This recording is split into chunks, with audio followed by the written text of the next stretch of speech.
হবে, কালো তালিকা করতে হলে সুনির্দিষ্ট অভিযোগের মাধ্যমে কালো তালিকা করতে হবে।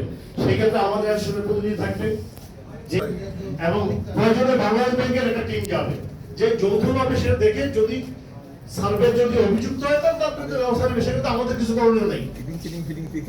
বিশেষ করে এই যে আপনাদের কমিশন বেসিস, আমি এখনো জানি আপনারা অনেকেই কমিশন বেসিস এখনো কাজ করেন, কিন্তু এটা আপনাদের জন্য খুব খুব খুব খারাপ। আপনারা হয়তো এখনো বুঝতে পারেন না, সাময়িক কিছু সুবিধার জন্য এই কাজটা করেন, আসলে আপনারা বুঝতে পারেন নাই।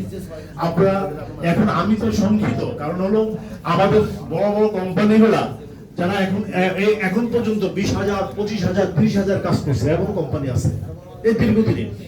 এই 25-30,000 কাজের মধ্যে কি একটা দুইটা কাজ খারাপ আসতে পারে না? এই একটা দুইটা কাজ খারাপের জন্য কিন্তু দেখা গেল তার কোম্পানি চলে যাবে। তো সুতরাং আমি চাই না পিছনে যেটা গেছে, পিছনের কাজগুলোর জন্য আমরা চেষ্টা করব, যেহেতু ওই সময়টা আমরা না জেনে করছি, আমরা জানি না এই জন্য এই কাজগুলো করছি, তাই না?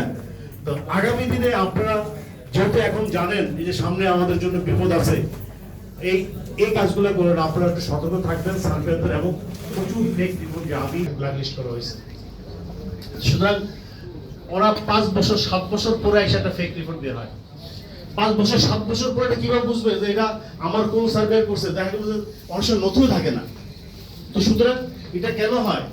যেহেতু ওয়ার্ক অর্ডার নাই, আর দ্বিতীয়ত হলো আপনি ওই যে সার্ভেয়ারকে একটা দায়বদ্ধতার মধ্যে আনেন না। সে যখন দেখবে যে আপনার কাছে একটা ভ্যালু চাইলো 10 লাখ টাকা, আপনি দেখলেন যে এটা একটা মেলা, মানে যারা জানে এটা কাছে দিয়ে দিল।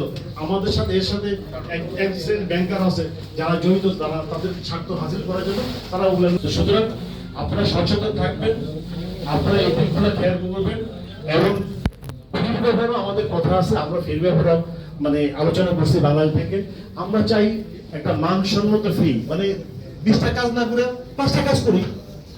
20টার কাজের মূল্য যদি 5টা দিয়ে চলে আসে, আমাদের